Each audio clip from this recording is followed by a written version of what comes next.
Good day, everyone. I'm privileged today to be doing an interview with Rob, and Rob is someone that is very special to me. The people that have been to my some of my meetings where Rob has been present will know that I see Rob as a second father. So he's a very special person in my life. I love him dearly.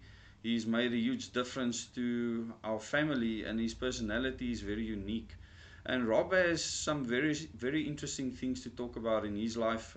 Very much like in my life, things have happened to him. A lot of things have happened to him that he didn't ask for, that he was kind of forced into. And I would like you, Rob, to tell the people how you came to becoming such a part of this movement that we're trying on the ground now, and actually seeing it grow because you've seen it literally in numbers. Um, but what influenced you to become such um, a active person in trying to make this work, what we're trying to do? In other words, having a free country. Yes, my journey began really in 1966 when I picked up a book in a library on a farm in Magaliesburg. Wow, that's quite a long time ago. And it How old were you at the time? 16. 16, okay.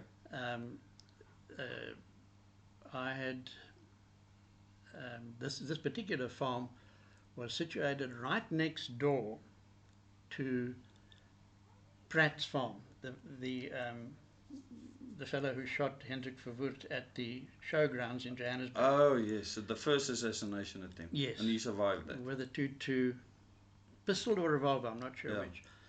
Nonetheless, this book dealt with, um, let's call it the Illuminati, and its title was The New Unhappy Lords. And it went Okay. about how things were going pear-shaped for those who want to control us, that lot. I don't even have a name for them. We don't need a name, but they're everywhere, right?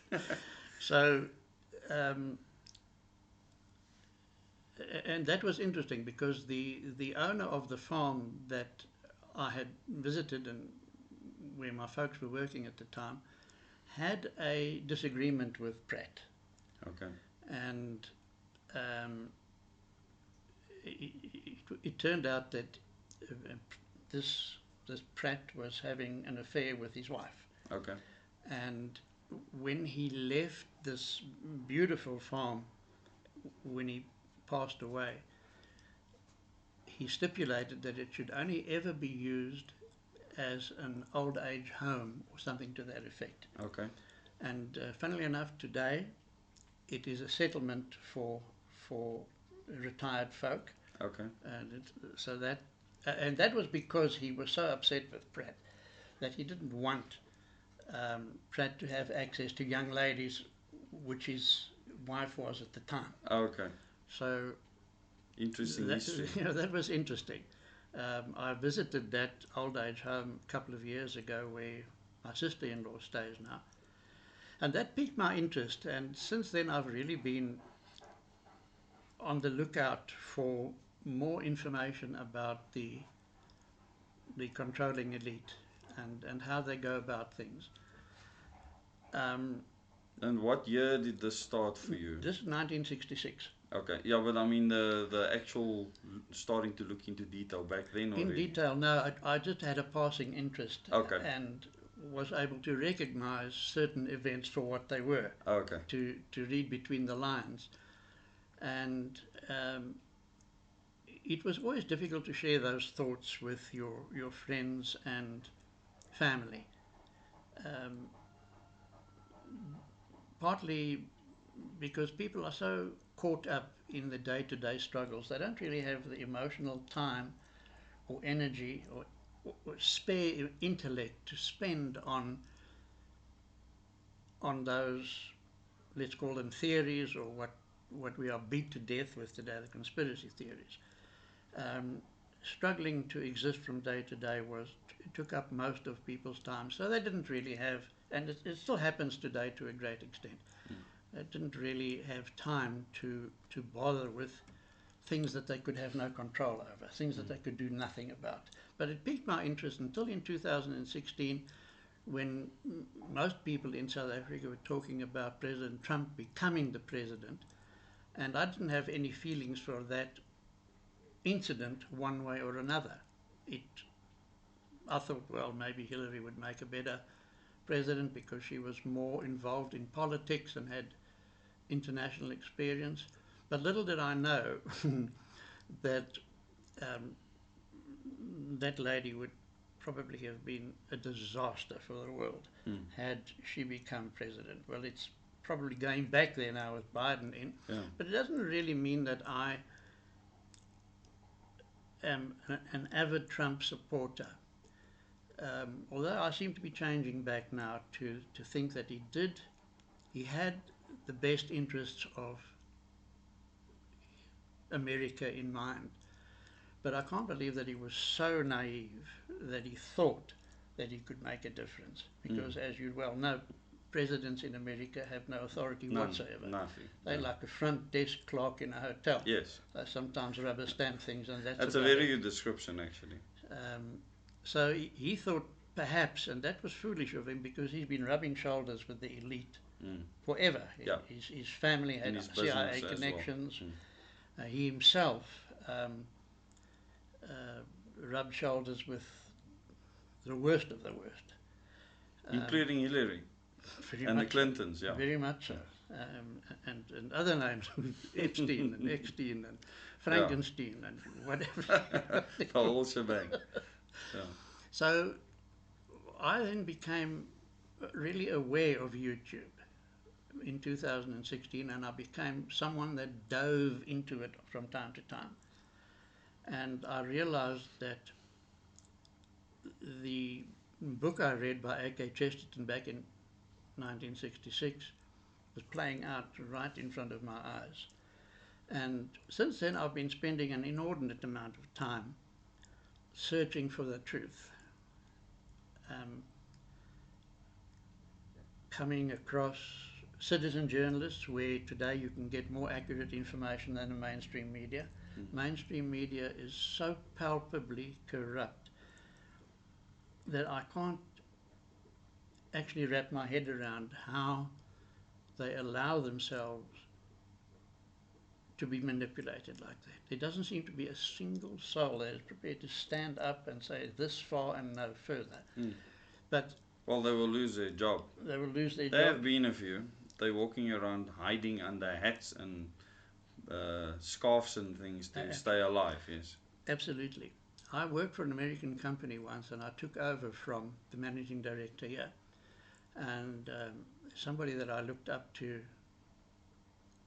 quite a lot, he told me two things. He said, Rob, watch out for the Americans.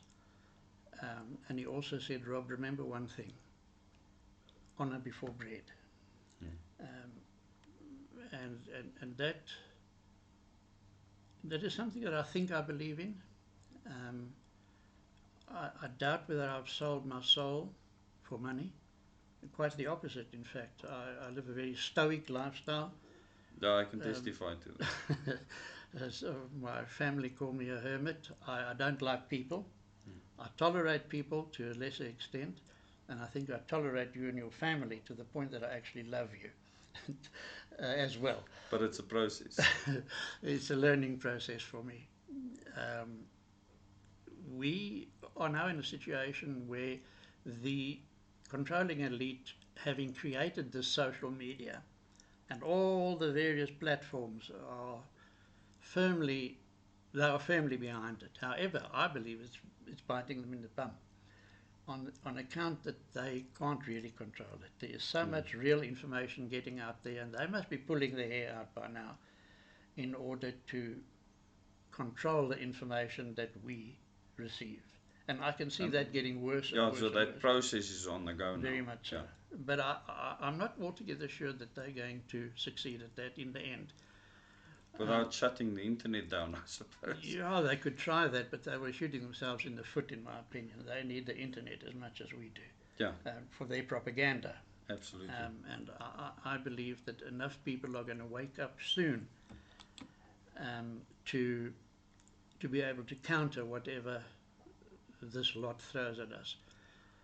One thing that I'm predicting is that we won't be able to travel much, most people. Yes. 99% of people will not have the ability to travel very much. It's going to start with international flights. It's already started last year. And then municipal buses. We won't have access to municipal offices and so on. And all the big players, the big corporate players, we won't be able to be allowed to go into their buildings, their shops, unless we have satisfied their requirements. That could be a vaccine, it could be whatever it is. They'll continually come up with new ideas to prevent us from travelling and put us into super cities. I know of 8 or 9 or 10 super cities that are going up right this minute. I'm involved to an extent in supplying products to them. Yes. And have been for 3 or 4 years, and then lately another 8 or 9 super cities have come to my attention, and the numbers are big. Hundreds of thousands of RDP style houses are being built and planned, and eventually, as you know, they'll be walled and controlled and cameraed, and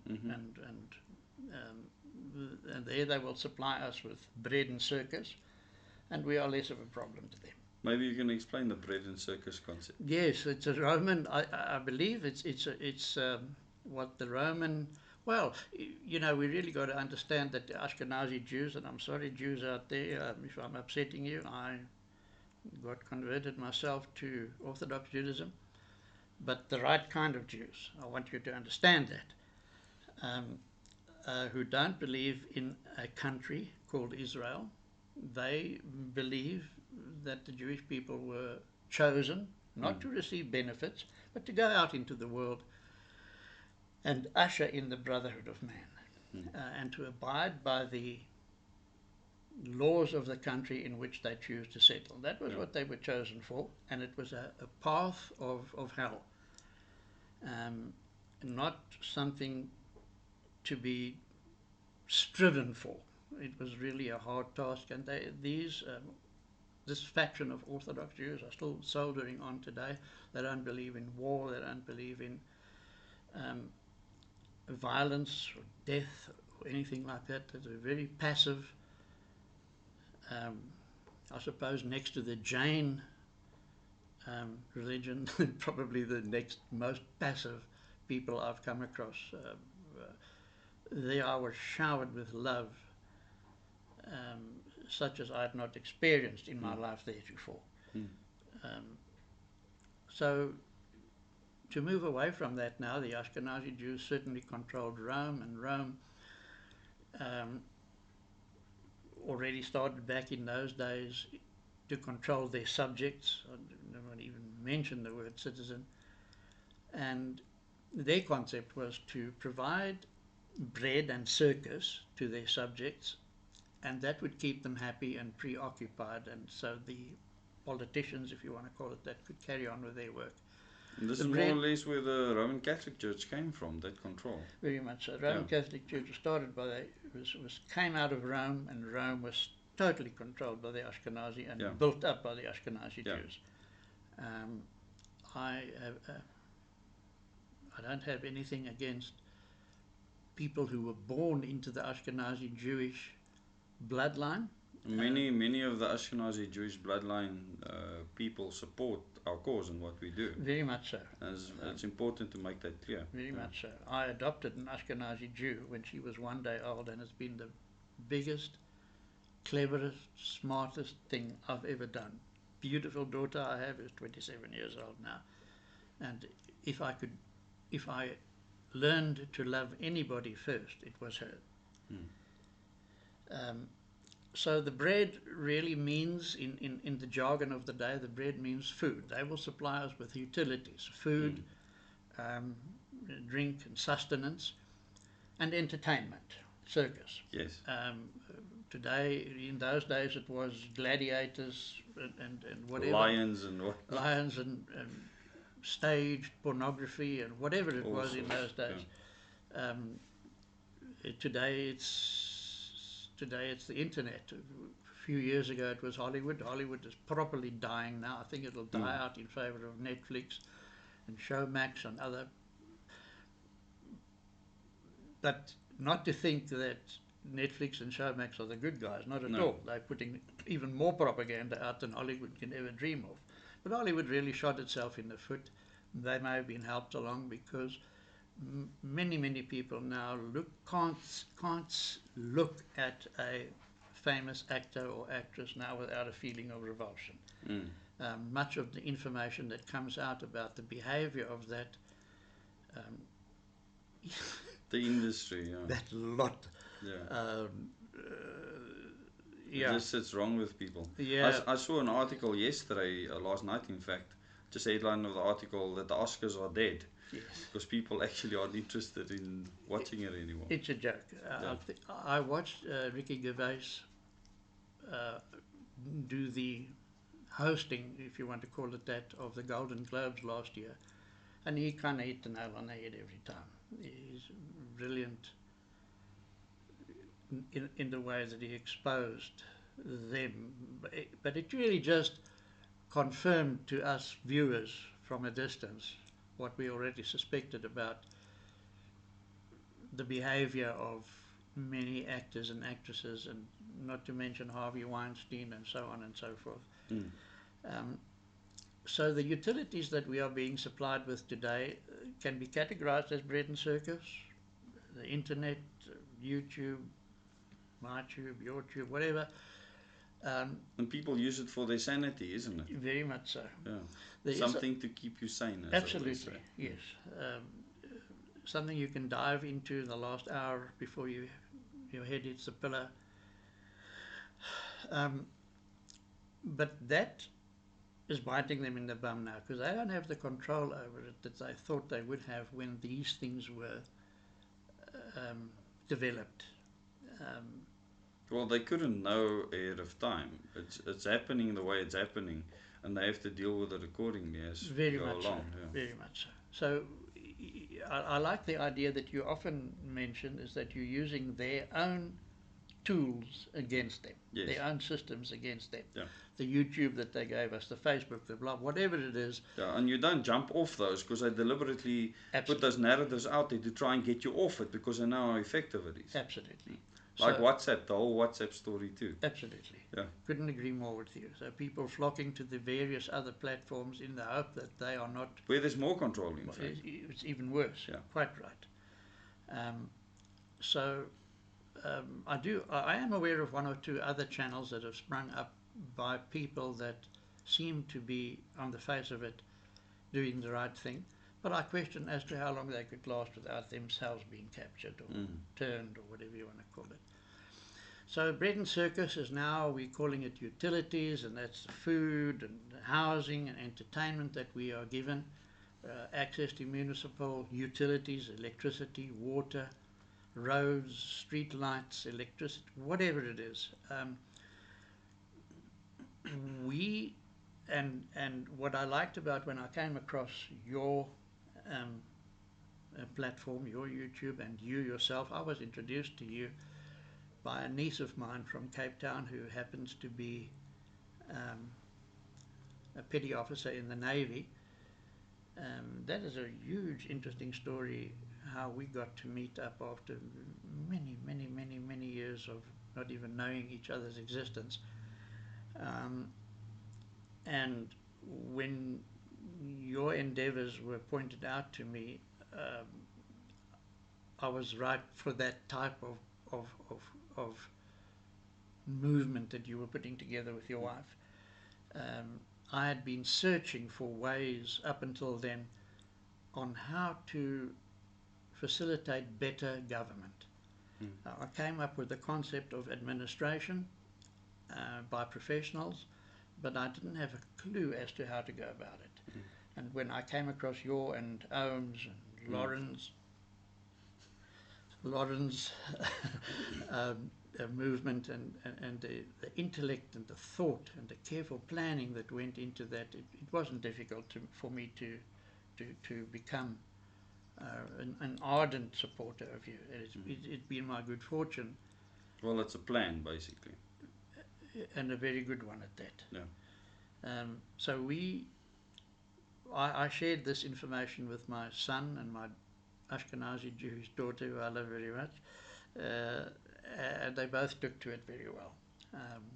They're both trying to recruit people for the movements and enlighten them, and they all have their own social media groups that they participate with, and they both tell me that their groups have woken up in the last year or two. The people that the types of messages and the types of information that's being shared and put out there. And this is using the social media platforms that a lot of people are saying we must get off of, when we can actually use them. Correct. While there are wheels on that vehicle, we absolutely have to ride it until the wheels come off. And then hopefully something else will come our way in order to stay. Well, we're busy putting that in place on the ground at the moment. Fantastic. So, yeah. Wonderful. So, to get out of the utilitarianism movement behavior, first of all, we'll take discipline. Individual, personal, private self-discipline. And that goes hand in hand with self-confidence. Without those two items, you won't be able to manage your life and the life of your children and family in such a way that you could rid yourself of that monkey on your back. Rid yourself of having to use their electricity, use their food, use their streets, use their super cities. It will take self-discipline and effort and self-confidence and self-belief. Those things must be put in place first. I know there are concepts. With individuals. Individuals. Yes, not with some superhero that's going to save the day.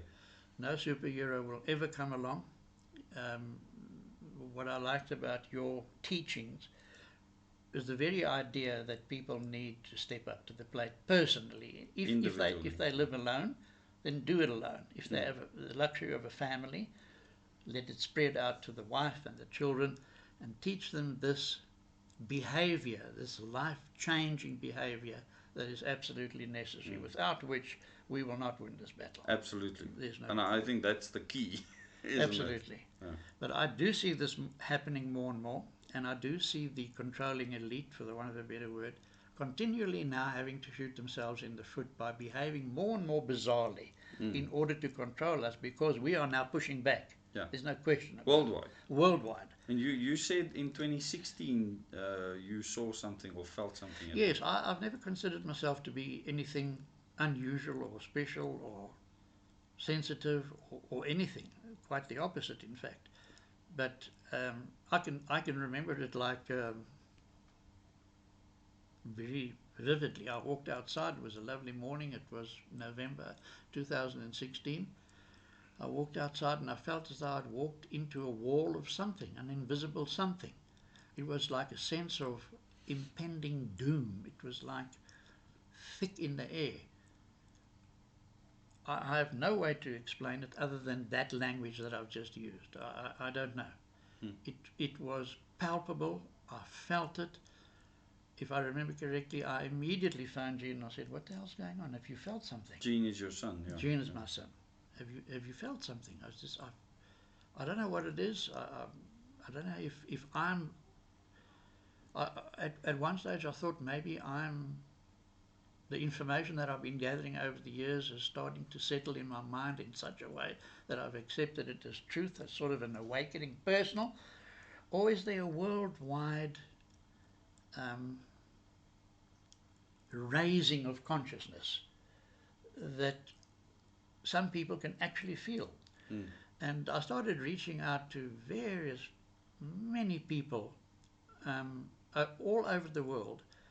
And so it changed something in you. You actually started acting now. Yes, I felt something physical. Okay.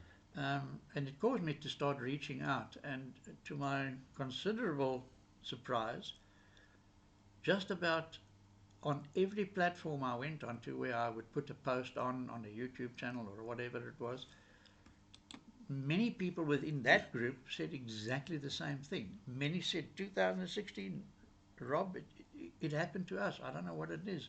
And they all use their own sort of jargon or their own vernacular to explain what I was feeling. And I can tell you there are millions of people that have felt this palpable sense of something's going on, something bigger than us I've is heard going this on. all over the country in my meetings. Wonderful, So yeah, wonderful. It's very thousands of people. very encouraging to hear that, because the first few days you feel alone. Um, I thought I was going mad. Really, really I did. I actually made an appointment with my family doctor, and I went to see him, and I sat down in his room and I told him, and with a view for him to send me for counselling. I needed counselling. It was so strong in me, this stuff that was happening. I felt vulnerable. I felt nuts.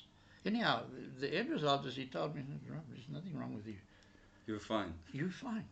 It's happening. It's real. My family's known about this for years, he said. You don't need a psychiatrist. All the other folk that haven't reached this stage, they need psychiatrists, not you. You're sane. There's nothing wrong with you. And so began my journey. I then discovered you and Lauren, and it was like a duck to water. There was no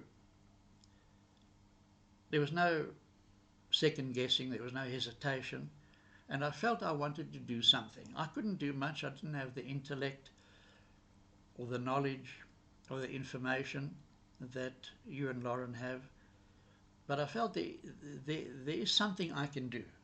Whatever menial task comes my way, I will do it. I will happily pick up a bag and carry it and drop it off, or host something, or whatever comes my way, I will do it. There's no plan in my mind, other than I'm grateful for the ability that I can recognize that helping folk like you is a step in the right direction. Not only for you and your family, you are doing it for humanity, you are doing it for the people of South Africa. You are inclusive, which I find is absolutely necessary. A solution for South Africa cannot go ahead on a secular basis. It's impossible. Everybody has to be included in the solution. Everybody has to buy into it on one level or another. And more professional people need to run things and not... Well, this will automatically happen when the plan is rolled out. Absolutely. So, yeah. I've spoken with Lauren. I've to a heard... much higher degree than most people can comprehend at this stage. Because it is like a circus right now. I mean, our governance system, the administration side, especially the people that have been employed. What something that has troubled me is that incompetence, if you want, in government and municipal offices and buildings on that level is spilled over into corporations. Yes. Now, government is a training ground for many other corporations.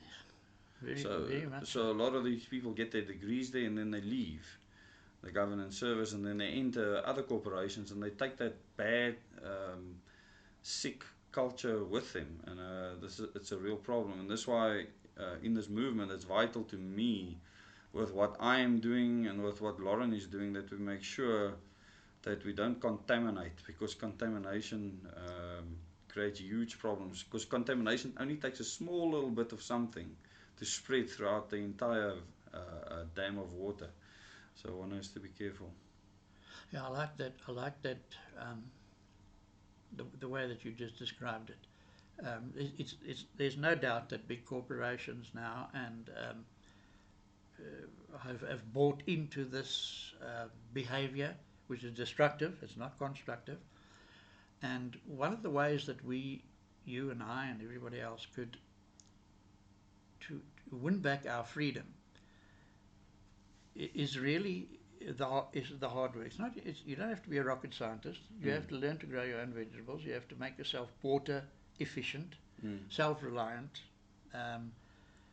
build little communities that can look after each other, not only on the security level, as has been happening for years now, where communities look out for each other and do patrols and work with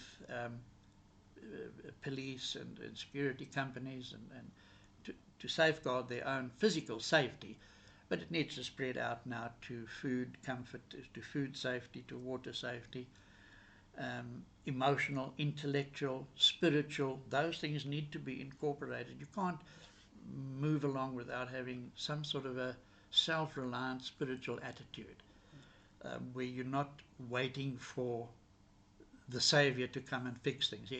He's not coming, trust me. We're going to have to fix it ourselves. There's no big leader that's going to stand up and win elections and make that's not going to happen.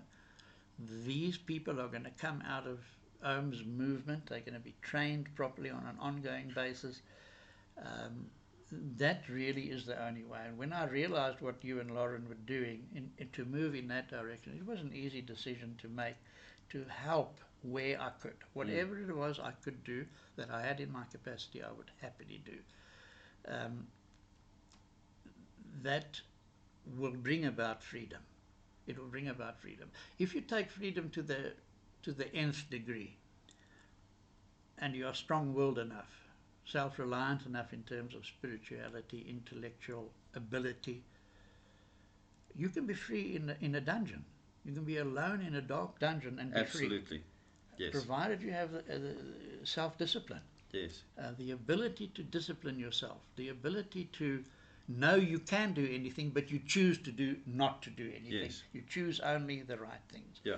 But I'm also, during this journey of mine, I came across the religious fraternity who have a way of describing that, of having to choose between good and evil, having the necessity for a devil and a God,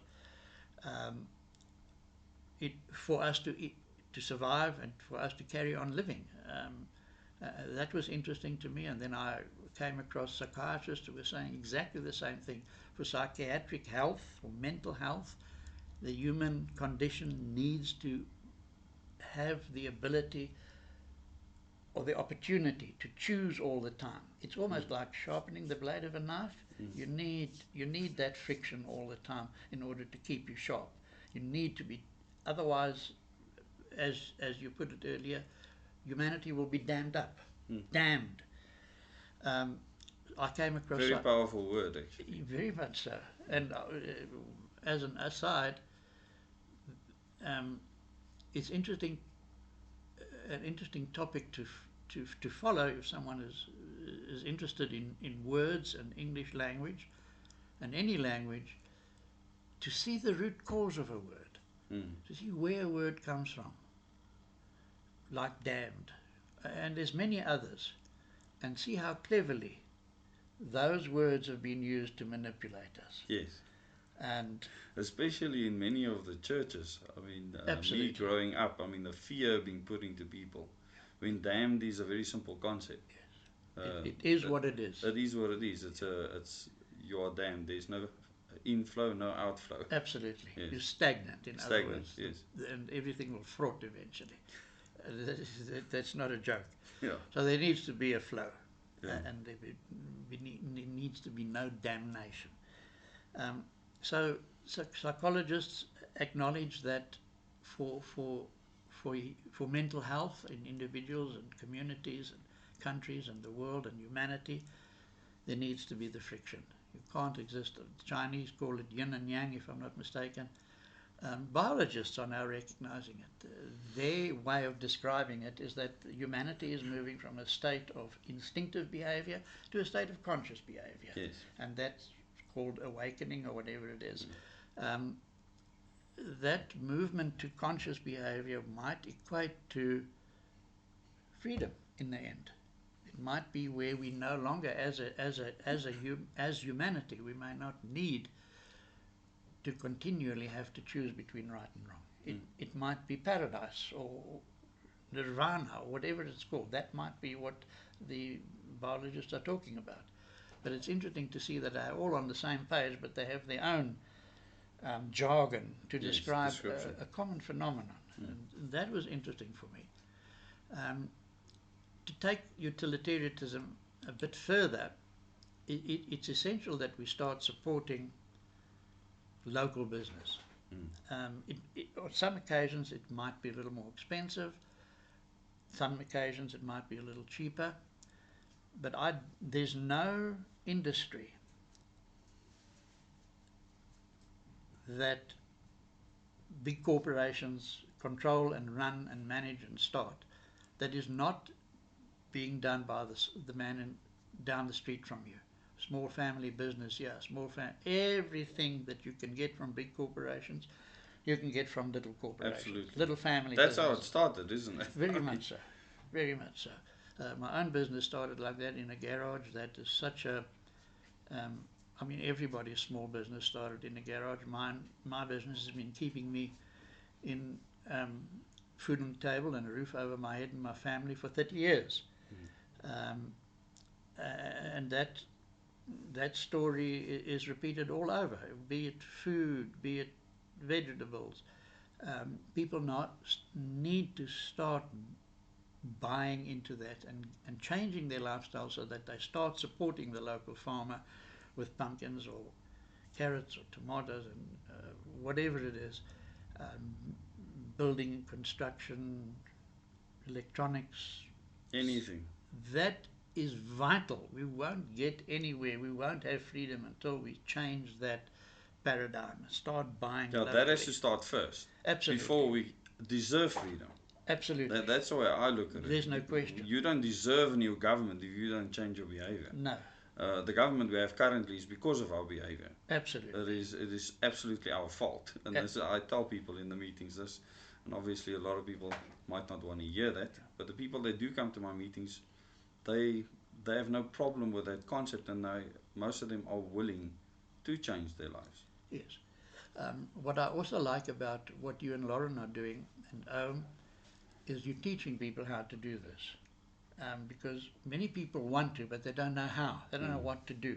So this void is being filled beautifully by you and Lauren. But it does take time. It takes time. It takes effort. A lot of effort. And of course, as you know, well know, Des, there will be times and there will be days where you think, is it worth it? Will I succeed? Those doubts will creep in. But strong-willed people like you and Lauren, smart people, will find a way. You've got a lot of supporters. The supporters are growing by the day. They're passionate. They each come with their own ideas. They add to what you're doing. Up to the end of 2019, maybe the beginning of 2020, halfway through perhaps, I felt that there's nothing we can do. We're doomed. We are doomed. But having spent time with you and Lauren, I'm not so sure that we're doomed anymore. In fact, quite the opposite. There's no stopping us. We might lose a battle here and there, but the war we will win. It's inevitable. But it's nice to see people around the country actually realizing that we're actually going to win this. Absolutely. And it's because people are willing to change. And as we grow this critical mass, as I call it, other people, the people that behave more like sheep, start to follow, and they actually want to be a part of something that is successful. And it's a very powerful thing when you empower individuals. You cannot stop the empowering of individuals. The opposite of that is literally to take all people's freedom away, and we were on the verge of that. Absolutely. I'm pleased to see whenever there's a post by ENCA or whatever mainstream media article about old people now above 60 or now must register. And I haven't seen anybody say, yes, let's go register. Every single person is saying, register? Oh yeah, it ain't going to happen. It's going to be a dismal failure. Let's see what they come up with. Whatever they come up with, we'll come up with something better. I like the saying that when they go low, we go high. Let's see what happens. Yes, it's going to be interesting. So I really want to thank you for having this chat with me. I'm sure we'll have future interviews as well, and we'll discuss other topics. But I really want to thank you for everything that you have done for this movement on the ground. And as you rightfully say, it's individuals, it's empowering individuals. And that is what I believe needs to happen. And everyone within this movement, they are so different. I mean, there's so many different people, like you say, they bring different skills to the table. And everywhere where people have been prepared to change their lives, they have started doing their own things in their communities. You don't have to babysit people at all. When you teach people correct principles, they will run with those principles, and then they can govern themselves. And I really look forward to the day when we become the government, the individuals, because that is so important. It's an important part of the journey.